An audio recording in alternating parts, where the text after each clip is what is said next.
एक और हदीस मुबारक नबी करीम सल्लल्लाहु अलैहि वसल्लम ने फरमाया, सुनन तिर्मिज़ी की हदीस हज़रत अबू हुरैरा रज़ियल्लाहु ताला अन्हु बयान करते हैं कि नबी करीम सल्लल्लाहु अलैहि वसल्लम ने फरमाया, कुर्बे क़यामत, नबी करीम सल्लल्लाहु अलैहि वसल्लम ने क़यामत के करीब होने की निशानियों को बयान फरमाया कि जब ये निशानियां जाहिर हो जाएं तो समझ लेना क़यामत करीब। अब वो निशानियां क्या हैं वो समाअत करें और अपने मुआशरे पर गौर करें कि आज हमारे मुआशरे में वो निशानियां पाई जा रही हैं या नहीं पाई जा रही। सबसे पहले नंबर पर नबी करीम सल्लल्लाहु अलैहि वसल्लम ने फरमाया कि जब माले गनीमत को घर की दौलत समझा जाने लगे, जब किसी घर की दौलत समझा जाने लगे, माले गनीमत जो है वो शरा का हक है, दीन का हक है, और लोग माले गनीमत को अपने घर की दौलत समझें तो समझ लो क़यामत करीब। आज आप गौर करें, जो हमारे मुल्क का खजाना है वो भी मानवी तौर पर माले गनीमत, तो क्या हमारे जो उमरा हैं वो आज इस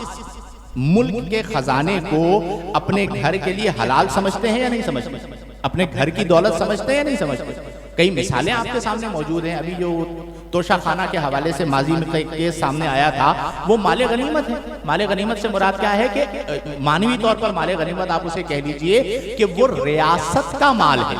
तो आपने ये कानून क्यों बनाया कि रियासत के तोहफे को कोई फर्द किसी भी रकम के अंदर, किसी भी मालियत के अंदर खरीद सकता है और फिर उसके अंदर करप्शन अरबों रुपए की जाहिर है। आप सोचिए कि जिस मुल्क के अंदर बाप के पास अपनी औलाद को खिलाने के लिए खाना ना हो, जिस मुल्क के अंदर वालिदैन के पास अपने बच्चों को पिलाने के लिए दूध ना हो और वहां पर अरबों रुपए की करप्शन हो रही हो, तो ये अलामत क़यामत नहीं है तो फिर और। तो नबी करीम सल्लल्लाहु अलैहि वसल्लम ने पहली अलामत ये बयान फरमाई।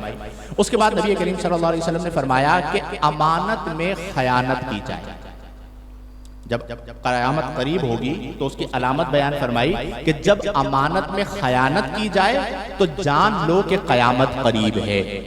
आप अहबाब मुझे बताएं कि आज हमारे माशरे में अमानत कहीं नजर आती है? अगर कहीं नजर आए तो मुझे भी दिखा दीजिएगा। बड़े बड़े लोगों को आप ले लें, कोई एक फर्द ऐसा मेरे सामने लाकर आप खड़ा कर दें कि जिसके बारे में आप ये कहते हो कि जी ये बंदा बड़ा अमीर है। हम बैंकों पर एतमाद कर लेते हैं, बंदों पर एतमाद। किसी जमाने में होता था एक बंदे की जबान हुआ करती थी, उसकी अमानतदारी हुआ करती थी, लोग उसके पास अपना गोल्ड रखवा दिया करते थे। हमारे प्यारे नबी सल्लल्लाहु अलैहि वसल्लम की सिफत है सादिक व अमीन होना। कुफ्फारे मक्का जो है वो अपनी अमानतें रसूलुल्लाह सल्लल्लाहु अलैहि वसल्लम के पास रखवाया करते थे, लेकिन आज हमारा हाल ये हो गया है कि कोई किसी के पास अमानत रखवाने के लिए तैयार, क्योंकि उसे पता है, और ऐसे बहुत सारे केसेस मौजूद हैं कि वो खा जाते हैं। आप फिर सारी जिंदगी सर्फ करते हैं कि किसी तरह मेरी चीज मुझे वापस मिल जाए, वो वापस नहीं मिलती। घरों पे कब्जे हो जाते हैं। कि ऐसी मिसालें मौजूद हैं कि रिश्तेदार को घर दिया किराए पर, उसी ने कब्जा कर लिया। अब वो बेचारा मेरे पास चक्कर यहाँ पे लगा रहा है, मुफ्ती साहब दुआ करें कि मेरा जो है वो बहनोई है, उसे घर दिया था और उसने मेरे घर पे कब्जा कर लिया। गरीब आदमी हूं मैं, क्या करूं? ऐसी बीसियों मिसालें हमारे माशरे में मौजूद हैं। तो नबी करीम सल्लल्लाहु अलैहि वसल्लम ने फरमाया कि जब अमानत में खयानत की जाए। तीसरी चीज नबी करीम सल्लल्लाहु अलैहि वसल्लम ने फरमाया जब क़यामत करीब होगी, फरमाया जब ज़कात को बोझ समझा जाए। क्या समझा जाए? कितना परसेंट है ज़कात? 2.5%। 100 रुपए पे 2.5 रुपए, ठीक है, 2.5%। जिस रब ने इतना माल आपको दिया, आपने उसका 2.5% अल्लाह के लिए, दीन के लिए देना है, ये ज़कात है। तो फरमाया कुर्बे क़यामत हाल ये होगा कि जब ज़कात को बोझ समझा जाए तो समझ लो कि क़यामत करीब है। आज हमारे माशरे में एक बहुत बड़ा तबका है जो कहता है नहीं जी हम ज़कात नहीं देंगे, ये तो टैक्स है, हमारा माल है, हम चाहे दे हम चाहे ना दे। ये याद रखें कि जिस तरह नमाज है उसी तरह क्या है, हजरत सिद्दीक़ अकबर ने फरमाया था कि जो नमाज और ज़कात में फर्क करेगा मैं उससे जिहाद फरमाऊंगा। तो नमाज और ज़कात में फर्क नहीं, इसलिए कुरान में 32 मकामात अल्लाह ताला ने नमाज और ज़कात को एक साथ बयान फरमाया। अक़ीमुस्सलात व आतुज़ ज़कात, नमाज कायम करो और ज़कात अदा करो। इस तरह 32 मकामात पर नमाज और ज़कात का एक साथ तज़किरा आया। तो फरमाया जब ज़कात को बोझ समझा जाने लगा। फिर उसके बाद नबी करीम सल्लल्लाहु अलैहि वसल्लम ने फरमाया कि जब दीन दुनिया के लिए हासिल किया, दीन किसके लिए हासिल किया गया? आज आप मुझे बताइए, दीन दुनिया के हुसूल के लिए इस्तेमाल हो रहा है या नहीं हो रहा? खतीब खिताब करने के पैसे मांग रहा है, मुझे 50,000 रुपये दो फिर मैं आगे खिताब करूंगा। नात खां नात पढ़ने के पैसे मांग रहा है, मुझे 1 लाख रुपए दो फिर मैं आगे नात खानी करूं। नकीब नकाबत करने के पैसे मांग रहा है कि मुझे इतने पैसे दो फिर मैं आगे नकाबत करूंगा।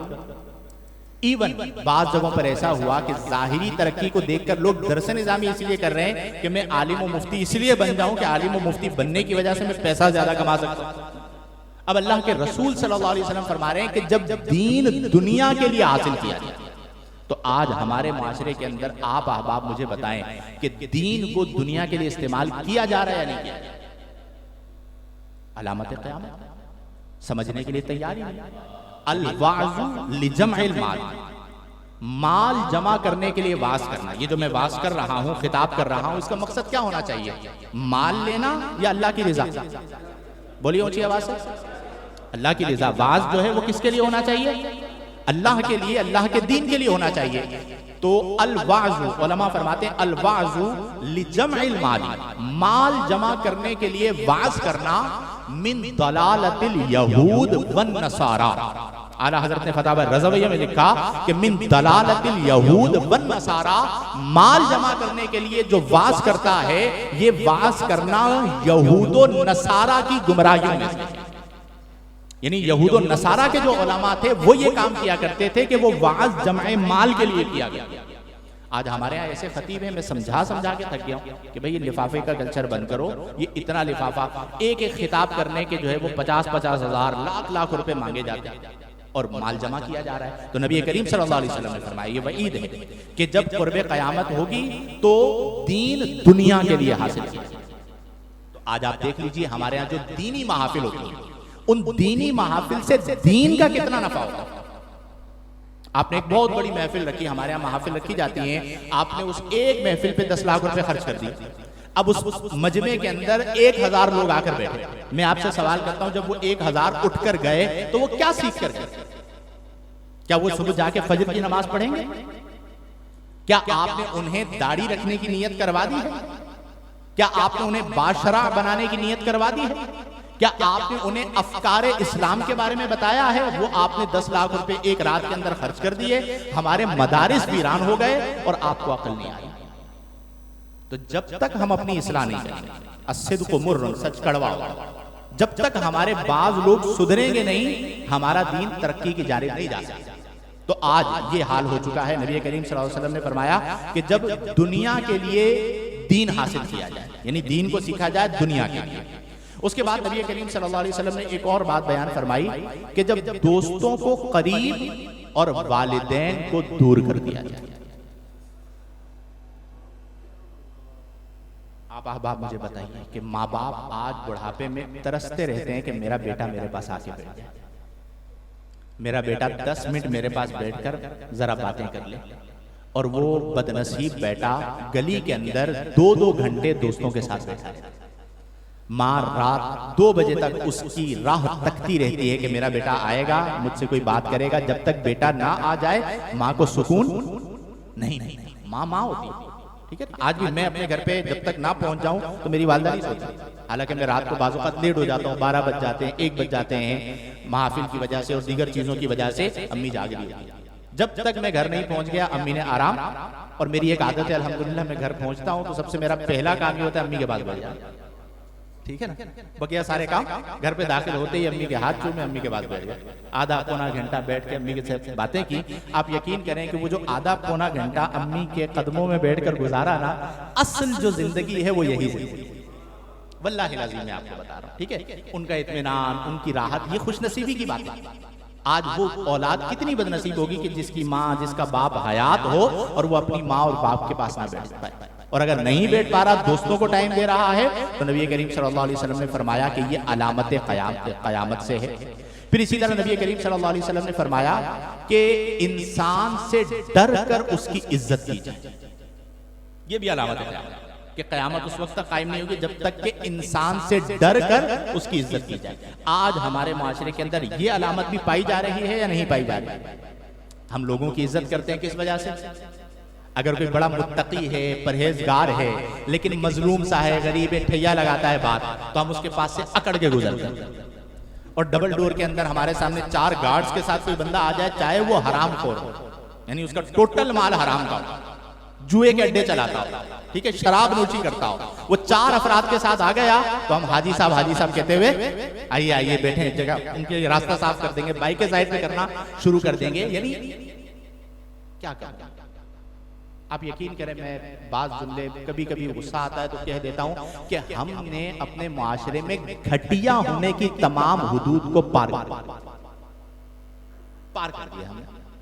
यानी जितना एक बंदा है ना, जिन औसाफ की बिना पर कहा जाता है एक घटियापन, वो आज हमारे यहाँ पाया जाता है कि चाहे माले हराम है, एक बंदा नमाजी है, मुत्तकी है, उसके हाथ में तस्बीह है, वो रोजाना तिलावत कुरान करता है, दुरूद पाक पढ़ता है, लेकिन गरीब है तो हम उसके लिए फिरौन बन जाते हैं। और एक बंदा फासिक व फाजिर है, हराम कमाई वाला है, लेकिन अमीर है तो हम उसे हाजी साहब बनाते हैं अपने मफादात के लिए। तो ये अलामत नबी करीम सल्लल्लाहु अलैहि वसल्लम ने फरमाया कि जब इंसान से डर कर उसकी इज्जत की जाए, आज ऐसा हो रहा है। फिर उसके बाद नबी करीम सल्लल्लाहु अलैहि वसल्लम ने फरमाया जब गाने बजाने वाली औरतें और सामाने तायुश की कसरत हो जाए। आज हमारे माशरे के अंदर गाने बजाने वाली औरतों का कितनी कसरत है। चलें, पहले तो ऐसा होता था कि किसी इंडस्ट्री से, किसी गैर मुस्लिम कंट्री से ये चीजें आम होती थी। आज तो हाल ही हो गया कि मुसलमान बच्चियां, जिनके अब्बा भी मुसलमान, जिनकी अम्मा भी मुसलमान, जिनके दादा परदादा सारे मुसलमान हैं, वो रक्सो सुरूर में मुब्तला है। तो फिर इसकी वजह से जलजलों की कसरत होगी। ये अलामत है कुर्बे क़यामत की। जब क़यामत करीब होगी तो ये सारी चीजें आम हो जाएंगी। फिर उसके बाद नबी करीम सल्लल्लाहु अलैहि वसल्लम ने फरमाया कि उम्मत के बाद में आने वाले लोग पहले लोगों पर लानत व मलामत करेंगे। जो बाद में आने वाले हैं, जो नई नस्ल है, वो कहेंगे हमारे अब्बा ने क्या किया, हमारे दादा ने क्या किया। वो तो बिल्कुल जाहिल किस्म के लोग थे, पुराने जमाने के लोग थे। अब तो मुआशरा तरक्की कर गया। अब इस अलामत को आज देखें कि आज तो ये हाल हो चुका है कि सगा बेटा खड़ा होकर कहता है बाप को कि तुमने मेरे लिए क्या किया, हमारे बड़ों ने हमारे लिए क्या किया। तो नबी करीम सल्लल्लाहु अलैहि वसल्लम ने फरमाया ये भी अलामत है क़यामत है। और जब ये अलामतें जाहिर हो जाएं तो फरमाया फिर सुर्ख आंधियों और जलजलों का इंतजार करें। ये अल्लाह के रसूल सल्लल्लाहु अलैहि वसल्लम फरमा रहे सबब है ये ज़लज़ले का। फरमाया फिर सुर्ख आंधियों और जलजलों का इंतजार करो और जमीन में धंस जाने और सूरतें मस्क हो जाने और आसमान से पत्थर बरसने के भी मुंतजिर रहो कि फिर ये तमाम आफात तुम पर उतारी जाए। तो मेरे प्यारे दोस्तों, आज हम सबको अपने आमाल की इस्लाह की जरूरत है। हमें मुहासबा नफ्स की जरूरत है कि आज जो चीजें हमारे मुआशरे में आम हो रही हैं, जिसकी वजह से तबाही आ रही है, जो दीन ने हमें बताया है, सबब ज़ाहिर कुछ भी हो, उन असबाब को हमने अपने आप से दूर करना। और जिन लोगों पर यह आजमाइश आई है, पूरी उम्मत की मिसाल होती है एक जिस्म की। किस तरह होती है? नबी करीम सल्लल्लाहु अलैहि वसल्लम ने फरमाया तरल मुमिनीन फी तराहिमिहिम व तवाद्दिहिम कमसलिल जसद, कि तू देखेगा तमाम ईमान वालों को आपस के प्यार और आपस की मोहब्बत में एक जिस्म की तरह। जिस्म में अगर आंख में दर्द हो तो सर उसके तकलीफ को महसूस करता है, सर में दर्द हो तो पूरा बदन उसकी तकलीफ को महसूस करता है। तो आज किसी भी सबब से ज़लज़ला आया, लेकिन जो तकलीफ हमारे तुर्की मुसलमान भाइयों बहनों पर आई है, जो हमारे शामी मुसलमान भाइयों बहनों पर आई है, आज पूरी उम्मत की ईमान का तकाजा ये है कि उस तकलीफ को अपने कल्ब में महसूस करें। वो तकलीफ छोटी तकलीफ नहीं है मेरे अजीज। आप लोग देख रहे होंगे मीडिया पर जो सूरत हाल दिखाई जा रही है कि सेकंड्स के अंदर जो अमीर थे वो गरीब हो गए। सेकंड्स के अंदर पूरी पूरी फैमिलीज जो हैं वो इंतकाल कर गई। ऐसे ऐसे लोग थे कि जिनके 4-4 मकानात थे, ठीक है, और 40 सेकंड के अंदर, 50 सेकंड के अंदर जलजला आया और अब उनका हाल ये हो गया है कि वो देने वाले थे और एक लम्हे के अंदर वो लेने वाले। आप शायद अंदाजा नहीं कर सकते कि इस वक्त तुर्की की सूरत हाल क्या है। हालांकि बड़ी बाशऊर कौम, लेकिन तबाही इतने बड़े लेवल पर है। बिल्डिंगें हजारों की तादाद में मिस्मार हो गई हैं। तो अब उसे रिकवर करने में, रेस्क्यू करने में टाइम तो लगेगा। सख्त सर्दी का आलम, बर्फबारी हो रही है, छत नहीं है और रोडों पर लोग बैठे। जो नाशुक्र है ना, वो शुक्र अदा किया करें कि अल्लाह तबारक व तआला ने अगर हमें किसी एतबार से कम भी दिया है, तब भी हमारे सर पर छत तो मौजूद है ना।